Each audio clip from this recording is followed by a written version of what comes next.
Boa noite. Ao som pesado do AC/DC, o cartão verde mostra o equilíbrio do Campeonato Brasileiro e os 8 clubes que estariam classificados para a fase final, caso esta primeira fase terminasse hoje. O Cruzeiro, primeiro colocado com 30 pontos, Palmeiras, que ontem perdeu a invencibilidade no campeonato, o Guarani, o Atlético Mineiro, o Sport Recife, o Atlético Paranaense, o Grêmio e o Juventude. 2 times de São Paulo, 2 de Minas, 2 do Rio Grande do Sul, 1 do Paraná e 1 de Pernambuco. Faz tempo que o Campeonato Brasileiro não era tão equilibrado e tão disputado. E para falar do Campeonato Brasileiro, temos conosco o zagueirão Kleber do Palmeiras e o atacante Luiz Miller, sucesso no esporte. E para falar dos Jogos Abertos do Interior, temos conosco a levantadora Fernanda Venturini, campeã de vôlei com a equipe de Sorocaba. Ela também vai falar, é claro, da seleção brasileira campeã do Grand Prix. Seu José Trajano, muito boa noite. Boa noite. Eu só ia dar um salto antes. Não, eu não consigo entender o seguinte, o senhor anuncia publicamente que vai faltar. É a única pessoa que anuncia publicamente que vai votar. É verdade. E aí vem. Não entendi. Pensei que você estaria em Champs-Élysées. Não, mas eu equivoquei-me, como diria outro. Você se equivocou. Quando acabou o programa, eu falei que eu não venho domingo, errei. É domingo que vem que eu não venho. Trajano, você já o fã-clube não está vendo hoje.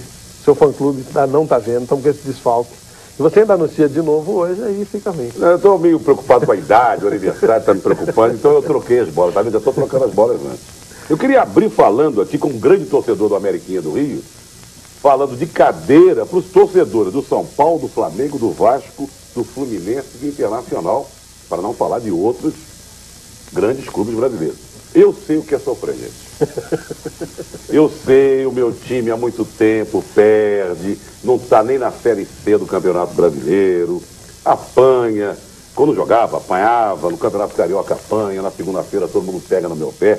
Eu sei o que é passar por isso. Então vocês vão se preparando, porque do jeito que esses times aqui estão, no São Paulo, Flamengo, Vasco, Fluminense e Internacional, vocês vão sofrer como o torcedor do Ameriquinha vem sofrendo através desses anos todos. Porque a coisa está feia. Você citou o Fluminense, claro. Claro, o Fluminense. Aliás, eu já falei que fui Fluminense até os 7 anos de idade. Depois virei casaca e passei para o América. Do jeito que o Fluminense está, mostra que a troca até não, né? Que não foi desvantagem. Não foi não.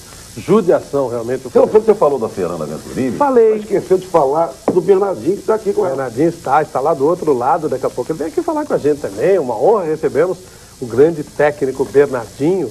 Tá pegando o Bernardinho, né? Dizem que das duas seleções, vamos aguardar, né? Principalmente da seleção feminina. Já obrigado por estar aqui com a gente, Bernardinho. De treinar um treinador das duas seleções? Acho que não nunca, dá, né? Mas acho que não dá, né?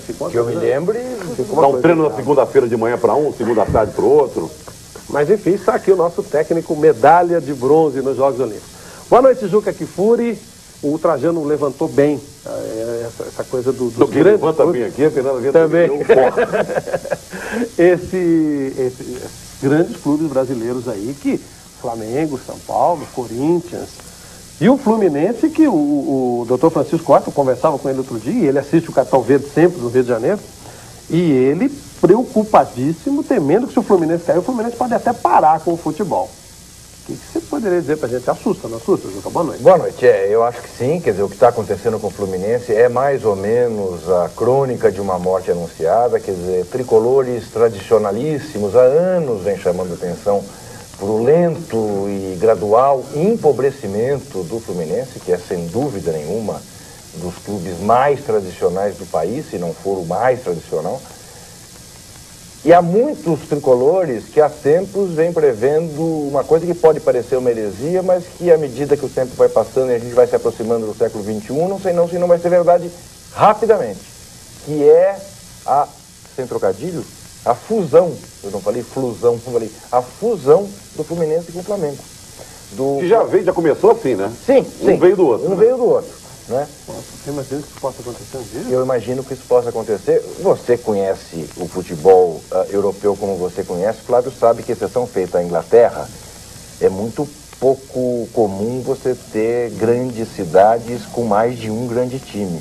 Né? A Itália, você ainda tem o fenômeno Juventus de Turim e o Torino cada vez menor. Né? Milão, você tem Inter e Milan. Né? De Roma, você tem a Roma, mas a Lazio também cada vez menor, não é isso? Aqui no Brasil a gente tem uma circunstância mais ou menos parecida com a da Inglaterra. Você tem em São Paulo 4 grandes, no Rio 4 grandes, mas enfim, eu tenho a impressão de que o Fluminense caminha para isso. Puxa vida, isso seria uma coisa estranhíssima, né? Realmente uma coisa estranhíssima. A gente já vai falar com o Kleber, com a Fernanda, com o Luiz Miller, mas vamos ao estádio do Ibirapuera, o estádio Ícaro de Castro Melo, um pequeno estádio, mas tem recebido os jogos do Campeonato Paulista. Vamos falar com o jogador Marcelinho Paulista. Marcelinho Carioca não jogou, foi operado. Boa noite, Marcelinho, tudo bem? Boa noite, Flávio. Boa noite a todos do Cartão. Prazer estar falando com vocês. Prazer é nosso, Marcelinho. A garotada começou assustada, mas no segundo tempo reagiu bem, hein? São jogadores que têm realmente qualidade, basta um pouco de paciência, né? Infelizmente o momento não tá sendo de muita paciência, mas a gente tem que trabalhar dentro de campo e conseguir o resultado. Ô Marcelinho, o fato de você ter suportado o jogo todo significa que você vai para a seleção, então? Graças a Deus, né? Eu tive uma lesão aí de 10% do músculo adutor, isso saiu na ressonância, eu não participei do jogo na quarta-feira, mas graças a Deus não senti nada na partida e continuar o tratamento hoje à noite em casa e se Deus quiser vai correr tudo bem na seleção. Quer dizer, Marcelinho, quando a gente soube que você estava com problema no músculo e que o Zagallo tinha te chamado, teve até gente fazendo uma aposta, dizendo, garanto que ele joga domingo porque esse não perde uma convocação por nada, é verdade? Não, é bem assim, é que realmente eu não tinha condições para jogar na quarta-feira, né? Mas para domingo, graças aí ao nosso departamento médico que trabalhou em cima aí durante 3 períodos e graças a Deus eu consegui superar bem a lesão e joguei hoje, estou à disposição para a seleção nesse próximo jogo. Agora responde para mim uma coisa, Marcelinho, essa mão que eu estou vendo aí segurando o microfone é mesmo a mão de quem eu suponho? É a mão do Mutum, não? É dele mesmo. E é uma noite histórica, então. Estreia o Mutum diante das câmeras. Eu não posso deixar isso passar sem fazer o registro. Grande Mutum. É o tão falado Mutum aqui, né? Nos bastidores, o produtor do Cartão Verde, José Henrique da Cruz. Marcelinho, obrigado a você. A coisa foi complicada, a torcida vaiou, foi difícil, mas vieram os 3 pontos e ainda dá tempo de reação. Realmente, acho que o mais importante foi a vitória que colocou nós de volta aí no bolo de classificação. A rodada também nos ajudou bastante, né? Alguns resultados. E agora é continuar com essa mesma força, aguardando a vinda desses jogadores que tomaram o cartão, para que a gente possa trabalhar aí com o professor Nelson e acertar os detalhes para o jogo de domingo. Legal, muito obrigado, Marcelinho. Daqui a pouco a gente volta de lá do Ibirapuera com o nosso produtor do Cartão Verde e mais jogadores dessa partida. Você viu que ele parecia uma estátua com aquela mão no microfone, levou a sério. Parecia os meninos do Corinthians quando começaram hoje o jogo. O Teco, o Marcos Alemão, tremendo e tal. O que mais me chamou a atenção, Trajano, é que ele estava de barba feita. Você não ia aparecer ao vivo no Sim, que coisa bonita. Claro, seu momento histórico do Cartão Verde. Boa noite, Kleber. Ontem o Palmeiras perdeu para um grande time. O Atlético Paranaense está jogando um futebol de primeiríssima linha. Em algum momento o Palmeiras tinha que perder.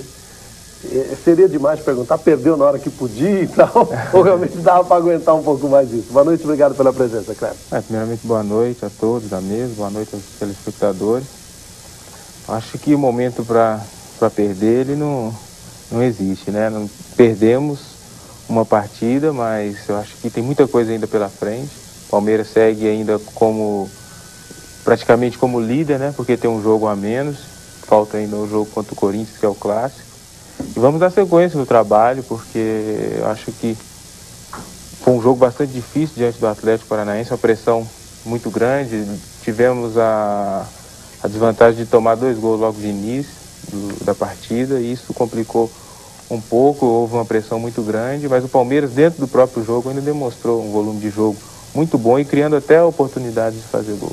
Você falou em pressão, e é uma pressão num sentido bem legal, né? É um caldeirãozinho, mas parece que é tudo numa boa lá no estádio, né? Não, com certeza, não teve nenhum problema com a torcida, só mesmo procurando incentivar a equipe local, caso for o Atlético Paranaense, e uma coisa normal. Agora, você falou aí, Kleber, falta um jogo, o Palmeiras tem um jogo a menos que o Cruzeiro, falta um jogo contra o Corinthians. Tem alguma esperança de ganhar esse jogo do Corinthians com o Deco, Joel, Alemão? Você está sabendo do novo esquema do Corinthians? Não, a gente respeita, né, independente de qual jogador que está jogando, né, Ju? Você sabe que nós somos profissionais, do lado de lá também existe também profissionais, jogadores que estão começando, mas que existe um respeito muito grande por parte do Palmeiras, como o respeito existe por toda a equipe do Campeonato Brasileiro, porque é um equilíbrio muito grande, né, nesse Campeonato Brasileiro. Então, os números aí da classificação aí, pode dizer isso muito bem. Boa noite, Luiz Miller. A gente falou, o Kleber falou em respeito, e quem merece todo o respeito de todos nós é esse Sport Recife. Que trabalho maravilhoso está sendo feito, tem um trabalho muito bom de base, de revelação de garotos. E o Luiz Miller, de novo, fazendo muito sucesso no futebol brasileiro, como já fez no futebol lá do Japão. Boa noite, Luiz Miller. Dá para sonhar com esse esporte ganhando de novo um campeonato brasileiro, como em 1967, Apesar, 87. O Juca não deixa. Ele não deixa, mas foi campeão. Aliás, antes do Luiz Miller falar, o Marcelo Alvarenga, Jaboatão, Pernambuco... Está perguntando quem foi o campeão. Não, pergunta também de novo quem foi campeão em 87. Mas vocês não tratam bem o esporte. O esporte é uma realidade, não uma zebra. Precisa falar mais do esporte. Está aqui. Luiz Miller. Então, Luiz, esse time surpreende ou realmente é uma coisa que estava planejada? Como é que foi essa história de Sport Recife desse jeito, jogando esse bolão todo? Bom, primeiramente, boa noite a todos da mesa, né? Satisfação muito grande estar representando um clube como o Sport. E é muito grande, para quem não conhece. Tem uma estrutura formada muito boa para ser do Nordeste, que é um preconceito muito grande. E eu, como jogador vivido, passado por muitas equipes do Sul, posso dizer que realmente é um clube que tem muita estrutura e dá muita condição do profissional chegar e desenvolver seu potencial. Então, a gente está muito consciente do que a gente está fazendo. Não é surpresa para nós, porque a gente sabia do potencial que nós tínhamos. A equipe, em cima de um campeonato pernambucano, foi formado, mais com 3, 4 jogadores de experiência de campeonato brasileiro. E esse grupo se formou e com um comando muito bom do professor Hélio dos Anjos, se encaixou as peças e está formando aí e produzindo um futebol que para muitos chega a ser estranho, né? Mas para nós lá, está em cima do que a gente sabia que nós tínhamos capacidade de produzir. O Luiz Miller, me diz uma coisa, eu sei que lá em Recife, junto à torcida do Rubro Negro, eu não gosto assim de muita popularidade e tal, por causa dessa discussão sobre os títulos de 87. E sei também que o Cartão Verde tem muita assistência lá em Recife, e que o Flávio Prado e o Trajano são muito queridos lá. Mas não sabia o ponto... Não, o torcedor do Santa Cruz, do Náutico e tal, até que gosta de mim. Mas o do esporte tem essa questão, que nós vamos fazer o quê? Eu até disse, quarta-feira passada, entrevistando o técnico Hélio dos Anjos, lá no meu programa na CNT, que eu vou torcer para o esporte ser campeão, porque o Corinthians não tem muita chance mesmo, e aí eu vou poder comemorar um título junto com a torcida rubro-negra, né? Mas eu não sabia que chegava ao ponto que chegou. Como é que se chama a rua em que você mora em Recife, Luiz Miller? José Trajano. Que isso? Que maravilha! É coincidência, não? Tá certo. Não, mas que velho, parabéns. Eu sabia que eu tinha sido imperador de Roma, agora a rua em Recife, eu não sabia não. Que maravilha, hein? Vamos voltar ao Ibirapuera. O Henrique fez o segundo gol do Corinthians na vitória, agora em pouco, 3-1 contra o Fluminense. Boa noite, Henrique, tudo bem? Boa noite, tudo bom? Tudo jóia. Henrique, parabéns, foi duro, né? A garotada ficou nervosa, ficou tensa no começo do jogo, mas vocês, os senhores do time, né? Os senhores, respeitosamente, evidentemente, colocaram a casa em ordem e deu para fazer uma apresentação bem aceitável no segundo tempo. Eu acho que com essa molecada aí que entrou aí, lógico que renovou, né? E é isso que tem que fazer, né? O Corinthians nunca aproveita muito o pessoal que vem de baixo, né, das equipes inferiores, né? E essa, no caso, aconteceu e os moleques foram muito bem, né? Eu acho que tem muito a crescer ainda e a gente espera que eles nos ajudem muito, né? Como você falou, a gente dá um pouquinho de experiência, né? E eles, com a juventude deles, a gente conseguiu mesclar bem e conseguimos mais 3 pontos, isso que é importante. A gente falou agora há pouquinho na Jovem Pan e você estava demonstrando que você estava um pouco chateado com a torcida do Corinthians por causa do jogo de hoje, né, Henrique? Eu fui um pouco vaiado antes do jogo, né, no aquecimento. E eu fui um cara que sempre me esforcei muito, né, pelo Corinthians e eu acho que eu mereci um pouquinho mais de respeito, né. E Eu acho que na hora do gol foi um desabafo meu, lógico que não é para todos, né? É um que outro que vem e xinga, né? E como o Ibirapuera estava tinha poucos torcedores, a gente dava para escutar tudo, né? E eu fiquei um pouquinho chateado, mas já passou, né? Mas eu espero que essa torcida venha a campo para apoiar, porque além de nós, no caso, o pessoal mais velho que está aí, tem a garotada que precisa desse incentivo, porque quando eu fui moleque, eu tive esse incentivo e eu acho que é muito importante. Você ter na torcida ter um grito a mais, o jogador se dedica mais e fica mais atento em campo. Aí é que tá, Henrique, boa noite, é Juca que está falando. Boa noite. O que é para um jogador do Corinthians jogar para 2.000 pessoas como o Corinthians tem jogado, Henrique? Você estranha muito, não? Estranha, né? Porque tempo atrás a gente jogava para 30, 25 mil pessoas no Pacaembu, né? E como eu falei, você escuta tudo, né? Se o cara abrir uma garrafa, cair a tampinha no chão, você escuta, né? E isso aí tumultua um pouco, né? Porque é lógico que a gente já tem uma experiência, mas você quer a torcida do seu lado, né? Principalmente num momento delicado desse que a gente está atravessando aí, de reformulação, né? A gente quer a ajuda de todos, isso que é importante, né? Todo mundo brigando pelo bem do Corinthians, né? E não brigando pelo seu próprio bem. Olha, eu não quero fazer fofoca não, mas o Kleber, que está aqui conosco, na abertura do programa, disse que esse jogo contra o Corinthians, que falta para o Palmeiras, é favas contadas, que ele já põe mais 3 pontos. Você está ouvindo que ele está dizendo que não, né, Henrique? Isso a gente vai vendo lá no jogo, né? Lógico que a rivalidade é grande, né? Mas a gente torce, né, para que seja um belo clássico, né? Já que foi adiado e acho que foi bem adiado porque não ia dar muita torcida, né? Eu espero que seja um jogo, né, que lote o estádio, porque está precisando. Eu acho que tanto o Palmeiras como o Corinthians está precisando de bastante torcida. Legal, Henrique, obrigado. Parabéns pela vitória. Foi um jogo ruim no primeiro tempo, com dificuldade. No segundo tempo, o Corinthians foi buscar na raça a vitória e principalmente os 3 pontos que deixam o Corinthians na briga. Obrigado, Henrique. Falou, um abração. Tchau, obrigado. Eu acho que o Mutum já foi demitido, porque a mão que segurava o microfone agora era do próprio Henrique. Já mandaram ele pra rua. O Mutum é muito modesto. O Mutum é muito modesto. Mas técnico de futebol que não técnico do Guarani. Técnico do Guarani? Deu certo, mandaram o Mutum embora. A nossa pesquisa de hoje é sobre o Campeonato Brasileiro. Se a primeira fase terminasse hoje, o Flamengo e o São Paulo, 2 dos maiores campeões da história desta competição, estariam fora da fase final. O São Paulo é o 14º, o Flamengo é o 15º. O Flamengo vem tomando goleada atrás de goleada aí. Você acha que alguns deles, o São Paulo ou o Flamengo, ainda vai conseguir a classificação para a final? É óbvio que matematicamente os dois têm totais condições. Se você acha que sim, que um deles ou que os dois irão se classificar, você ligue para 874-3111. Se você acha que não, que nem o Flamengo, nem o São Paulo conseguem chegar, 874-3222, o código de São Paulo, para quem estiver fora da capital, é o 011. Daqui a pouco o papo continua. Veja agora os outros destaques de hoje no Cartão Verde. Damon Hill vence o Grande Prêmio do Japão e repete o feito do pai, Graham Hill. É campeão do Mundial de Fórmula 1. Ronaldinho dá mais um espetáculo no futebol espanhol. Faz 3 gols e comanda o Barcelona na vitória sobre o Compostela. O Atlético Paranaense derrota o último invicto do Campeonato Brasileiro, 2-0 em cima do Palmeiras. O Guarani bate o Botafogo em Campinas e está entre os 3 primeiros do Brasileirão. O Sport segura o 0-0 com a Portuguesa e mantém o Nordeste na briga pela vaga na fase final.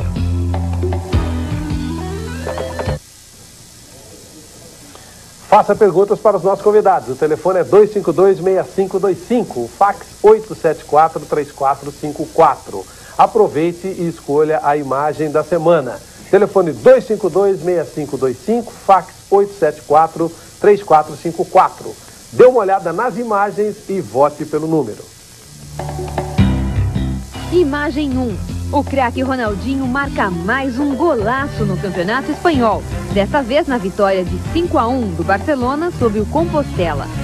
Depois de roubar a bola no meio de campo, ele avança na velocidade, entra na área, dribla mais 2 adversários e fuzila a meta do goleiro Fernando. Aí foi só correr para o abraço.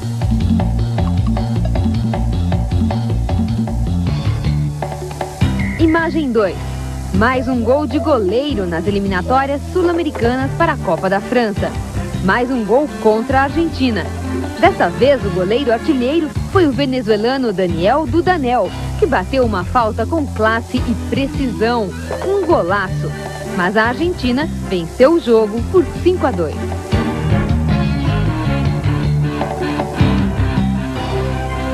Imagem 3. Cena rara no beisebol norte-americano. Quem descreve é o correspondente da Rede Cultura em Nova York, Lucas Mendes.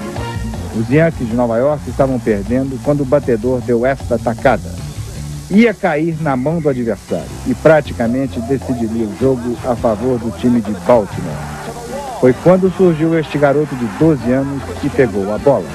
No nosso futebol seria equivalente ao garoto ter entrado em campo e defendido um pênalti. O juiz não viu o lance, validou a jogada e, pelo regulamento, nenhum videotape pode reverter a decisão. Graças a Jeff Maia, Nova York acabou ganhando de 5-4 o primeiro jogo da série.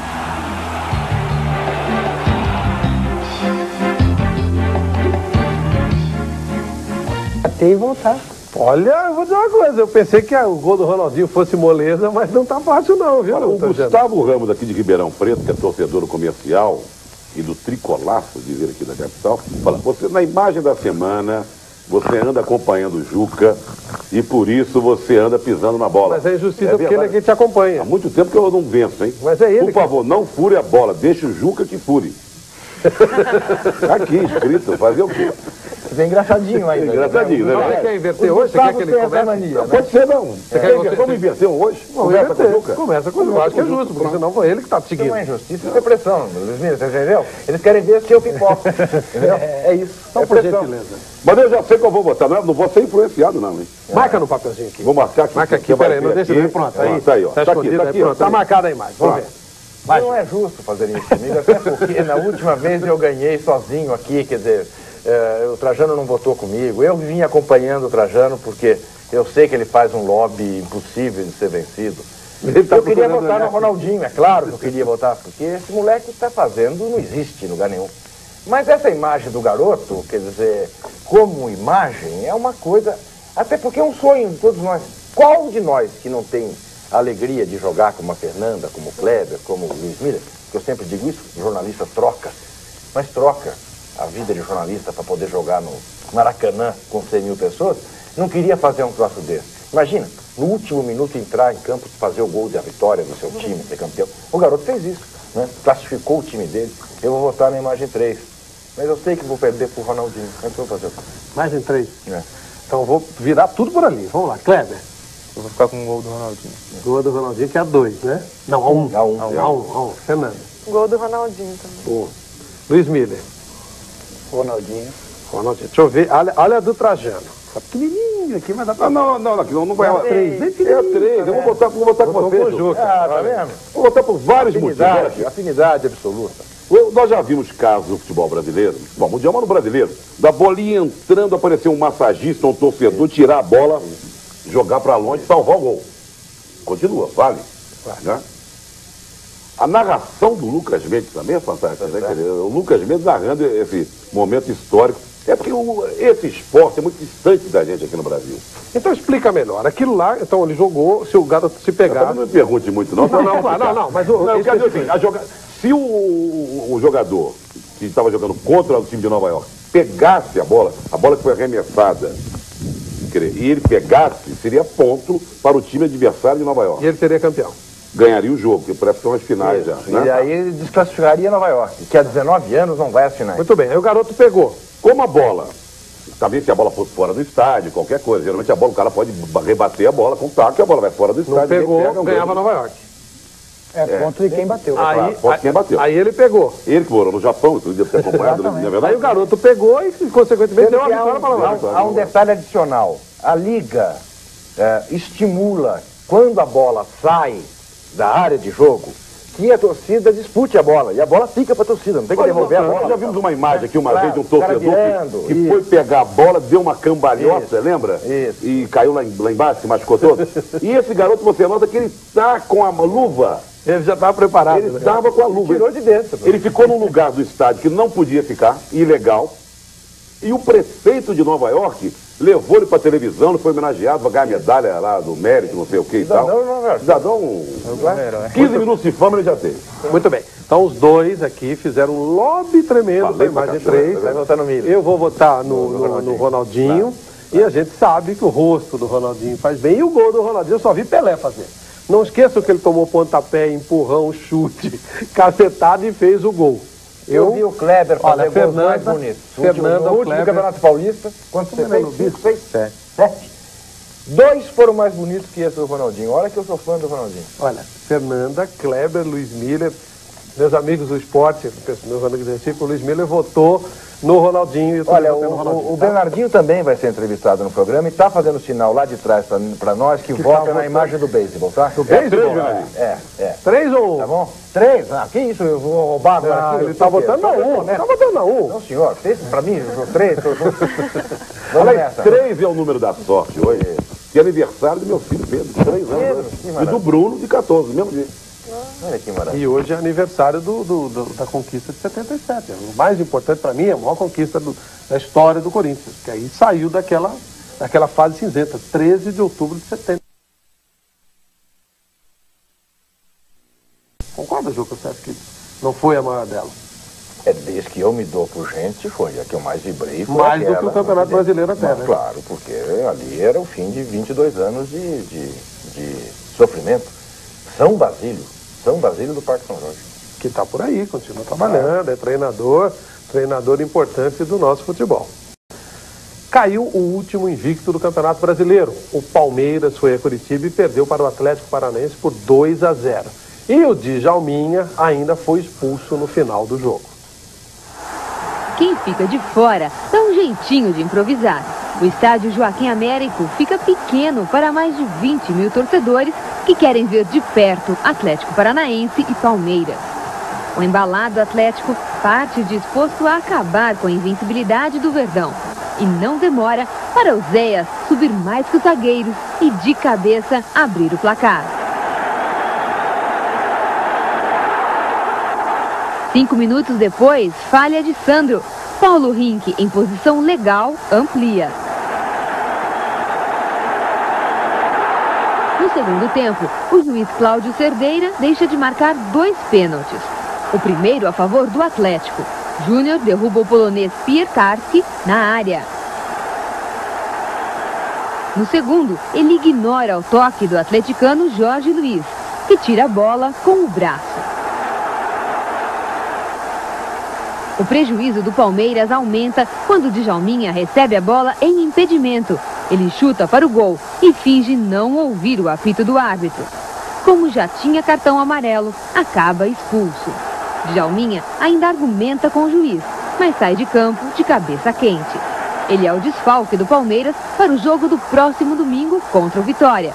E cai o último invicto do Brasileirão.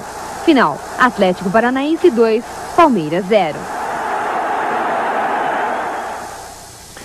Bom, Kleber, o Djalminha como é que estava depois do vestiário? Porque realmente mais do que a derrota naquele momento já não tinha mais jeito, né? Djalminha teve uma semana difícil, aquele problema para os amigos do Brasil que talvez não tenham tido contato. Os jogadores do Bragantino reclamaram que o Djalminha estava humilhando demais os jogadores em campo, então houve uma pressão muito forte contra o Djalminha e ele acabou sendo expulso de campo também. Como é que estava o Djalminha depois do jogo, Kleber? Em questão a respeito do Bragantino, né? Não aconteceu nada, não saiu nada da boca do Djalminha. Ele falou algumas coisas, mas que foram interpretadas mal pelos jogadores do Bragantino. E ontem o que aconteceu, ele comentando com a gente após o jogo mais de cabeça fria, que ele não escutou realmente o apito justamente pela pressão que existia. E é possível isso? É possível. Com alguns apitos ontem não dava para escutar, com certeza. Tá. E o Vanderlei, como é que se comportou com isso, com essa expulsão? Não, ele não comentou nada após o jogo. O pessoal estava meio de cabeça baixa e ele preferiu esperar passar esse fim de semana e a partir de terça-feira ele vai falar sobre isso. Até onde pode ir esse Atlético Paranaense, hein, Kleber? Sem dúvida nenhuma é uma grande equipe, né? Veio de um resultado muito bom diante do São Paulo e sem dúvida nenhuma cresceu mais ainda para cima do Palmeiras. Tem um excelente comando, uma excelente comissão técnica E com certeza vai dar muito trabalho daqui para frente. Evaristo de Macedo é o técnico, né? Não podemos... E aquele Oséias, eu vou te contar, é um açougue. Quando ele caía pela direita, ali entre o Júnior e você, era um... Porque ele vem pra cá, ele é forte. São dois jogadores de frente que para eles não tem bola perdida, né? Eles estão sempre disputando, sempre dividindo as bolas com os zagueiros, são jogadores fortes. Realmente leva trabalho a qualquer defesa, o Paulo Rink também. E toda a equipe do Atlético Paranaense tem nenhuma. Eu já tive no meu time de botão, muito tempo atrás, um jogador do Atlético Paranaense. Charrão. Nunca vi jogar, mas eu gostava do nome, Charrão. Então botava um zagueiro, chama de Charrão, que eu frequento zagueiro aqui, não entra ninguém.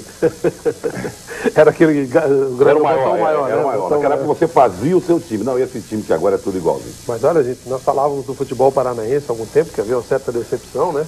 Mas olha agora, e o Paraná com o Minelli se acertou. Só o Curitiba que... Curitiba ainda não está legal. Perdeu até para o Bragantino. Perdeu para o Bragantino. Mas o Bragantino melhorou, hein? O Bragantino já deu um trabalhão para o Palmeiras, hein, Kleber? Quase nem me vale. Até desclassificou o Palmeiras da Copa do Comembol. E nesse jogo de meio de semana, olha, sabe Deus como saíram aqueles 3 pontos, né, Kleber? É verdade, um jogo que nós saímos perdendo de 1-0 dentro de casa e tivemos realmente que correr bastante para mudar a situação. Agora, para fazer justiça, estamos falando aí de futebol paranaense, do futebol, enfim, se recuperando no Paraná. Tem que fazer homenagem a 2 centros, né? Minas Gerais, que está pondo 100% dos seus clubes entre os 8, e Pernambuco, que está pondo 100% dos seus clubes também entre os 8. Olha, e não podemos esquecer que no Rio Grande do Sul, embora hoje o Inter tenha tomado uma goleada lá em Goiás, mas o Juventude está entrando, hein? Então. O Juventude estaria entrando hoje. Isso. Né? E perdeu do Grêmio e tal, mas ele está entre os 8 ainda. Não está fácil a coisa não, viu? Agora, o Rio de Janeiro não teria nenhum clube entre os 8 hoje. E do jeito que vai indo, não vai ter. Aliás, o Flamengo, o Kleber Leite está nesse momento em Valência. O Romário não jogou, o Valência ganhou o jogo em Sevilha, quer dizer, cresceu o prestígio do técnico, do Luiz Aragonês, cai o prestígio do Romário. O Romário essa semana não apareceu, chegou atrasado 1 hora no treino e aí não foi convocado para o jogo da terça-feira pela Copa da UEFA. Então o Kleber Leite está aproveitando para tentar uma rescisão do contrato do Romário para trazer de volta o Romário para o Flamengo. Está sendo tentado agora, nesse momento na Espanha, né? Então, vamos ver, mas você já resolve sozinho, né? Pois é muito claro isso, né, o Fábio, porque o Flamengo é o inverso do Corinthians, né? Quer dizer, o Flamengo investe, né, e não acontece nada. O Corinthians economiza e também não acontece nada. Investe mal, né, o Corinthians? Muito mal, né? Mas, quer dizer, nesse Campeonato Brasileiro praticamente não investiu, né? E eu acho muito claro que o problema do Flamengo é de estrutura. Não adianta você pôr Sávio, Bebeto, Romário, Edmundo, Ronaldão, Júnior Baiano, porque o jogador tem. Mas não tem um trabalho de base. Ele falou que tem uns pênaltis no Não, a gente tem o lance do Atlético no jogo com o Atlético Paraná e Palmeiras, 2 lances que acho que não deixaram nem dúvida, né? Mas a gente vai rever aí. Vale pelo escândalo, né? Do árbitro não dar esse pênalti, né? Foi impressionante mesmo. Impressionante. Aliás, os poloneses, hein, Kleber? São bons jogadores, são 2 excelentes atletas que se comportaram muito bem. Informação que me foi dada pelo jornalista André Kifuri. Você sabe qual a única preocupação dos 2 poloneses? Qual que é? Para qualquer lugar que eles eventualmente se transfiram hoje em dia, esse outro pênalti é clamoroso, é uma cortada. Jorge Luiz voa. Jorge Luiz vai e corta. Né? Eles exigem que tenha churrasco. Porque eles se apaixonaram pelo churrasco brasileiro. Eles não conheciam, e Curitiba se come muito bem, né? Diz que o negócio deles é churrasco. Como já começou uma conversa de mudar para cá, o Santos andou atrás.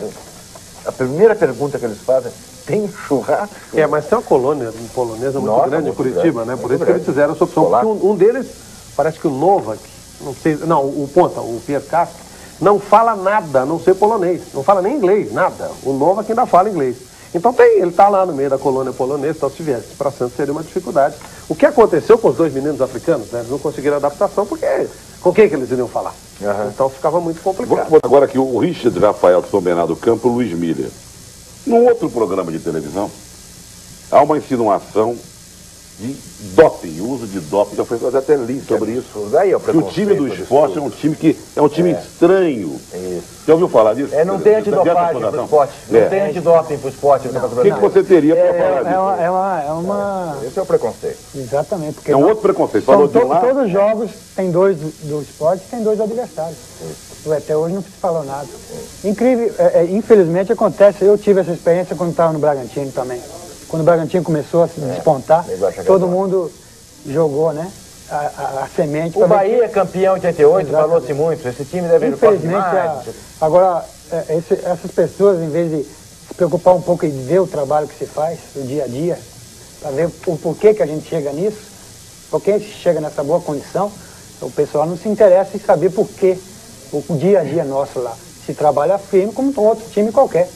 Nós temos profissionais da educação, da nossa comissão técnica que já trabalharam em grandes times e tem capacidade e faz com que o time corra tanto quanto um time grande. E sempre é bom lembrar o seguinte, né, Miller? Isso para o telespectador tem em mente sempre. Os grandes casos acontecidos de doping no futebol brasileiro envolveram o Atlético Mineiro, o Palmeiras, o Santos. O Santos não pego na antidopagem, mas tem o depoimento do Almir Pernambuquinho dizendo: dopamos o time para ganhar do Milan no Maracanã. Né? Quer dizer, é coisa acontecida nos grandes centros, entre os grandes times. Em grandes decisões. Exatamente. Então não é embaixo, é em cima mesmo. Né? Rapidinho pro Kleber, a Silvia Lúcia de Souza aqui em Jundiaí. Como é que tá o Veloso? Quando é que volta? Tá melhor? Já tá correndo já no campo e essa semana eu creio que já começa a bater bola, já está pronto já. Aí ele tem que brigar com o goleiro da seleção. O Veloso pega 1, 2 anos, fecha o gol. Na hora que ele está fora do time, nada contra o Marcos, mas convocar o Marcos e não ter convocado o Veloso antes, gente, é demais. Mas pera lá. O Zagallo brincou para o Veloso ia ser convocado, gente. Mas não escuta, olha, o Jean está jogando uma barbaridade no Bahia, o Ronaldo está jogando, enfim. Tudo bem. Eu pensei que vocês estavam falando que o Veloso ia ser convocado. Eu acho que o Zagallo não ia. Ia ou não ia? Estava cortado. Kleber, ele está cortado há 2 anos. O Zagallo fez isso. Eu não tenho nada contra o goleiro do Palmeiras, desde que não se chame Veloso, e chamou o Marcos. O que eu não estou engolindo nessa convocação do Zagallo é a chamada do Marcos, também nada. Outro dia esteve aqui falando, belíssimo goleiro, e tô nem aí pro frango que ele tomou contra o Bragantino, grande goleiro, tem que tomar frango mesmo. Essa convocação é do Marcelinho Carioca. No momento que o Marcelinho não estava bem no campeonato, ia se operar. Ele mesmo dizendo que não estava bem, quer dizer, que ele não se convocaria naquele momento, e que ele ia ser operado, bastava ler jornal para saber. Aí nego convoca para desconvocar, mas para calou a boca de muitos. Claro, convocou e não pôde levar. Eu também. Que defendia a convocação no Marcelinho. Não, essa não. Essa aí, Zagallo, para de brincar. Chega. E não vão liberar o Ronaldinho? Vamos fazer o Ronaldinho vir. É um absurdo, né? O pessoal do Barcelona foi muito ingênuo. Ontem o Ronaldinho, depois daquele gol, tinha que sair com uma dorzinha na perna ali. Isso não pode convocar o Ronaldinho. Isso é uma injustiça. Isso é uma brincadeira com o jogador. Estamos falando de seleção brasileira, mas não pode trazer o jogador de Barcelona para viajar 12 horas até aqui, depois chega, mais 6, 7 horas até o Piauí. Convoca aí o Gullit paranaense, o Oséias, convoca tanta gente, né? Destacando aí. Um jogador do esporte. Não, acho que não é nem o Ronaldinho, o Ailton. Claro, é um jogo para dar chance para vocês que estão aqui brigando, né? Esse Chiquinho, belo jogador, né? O Chiquinho não é atacante como claro, sim, eu sei. Mas, de qualquer forma, tem o Ailton do Guarani, pronto. Tem tanta gente aí para convocar. O que me irrita com essa história de doping é o seguinte: é um jogador de 35 anos de idade, você tem 35, né? Você fuma, não? Bebe, não? De vez em quando, socialmente. Quer dizer, deve se matar para manter a forma e jogar lá em cima, naquele calor que não é fácil jogar. E aí vem 8 horas da manhã e 35 graus. E aí ele fala que tô dopado. Se você se dopasse, você não estava com 35 anos jogando futebol. Uma curiosidade que eu aprendi na quarta-feira entrevistando o Hélio dos Anjos, na quinta-feira. O Hélio dos Anjos era o terceiro goleiro do Flamengo, do grande Flamengo do começo dos anos 80. Era o reserva do Raul e do Cantarelli. Mas era chamado só de Hélio, então ninguém identifica o Hélio dos Anjos com aquele Hélio. Ele sofreu um acidente, não pôde continuar jogando futebol, formou-se em educação física e virou treinador. Nós vamos a um rápido intervalo a seguir os melhores momentos do jogo do Ibirapuera e o título de Damon Hill, filho de Gran Hill, no Mundial de Fórmula 1.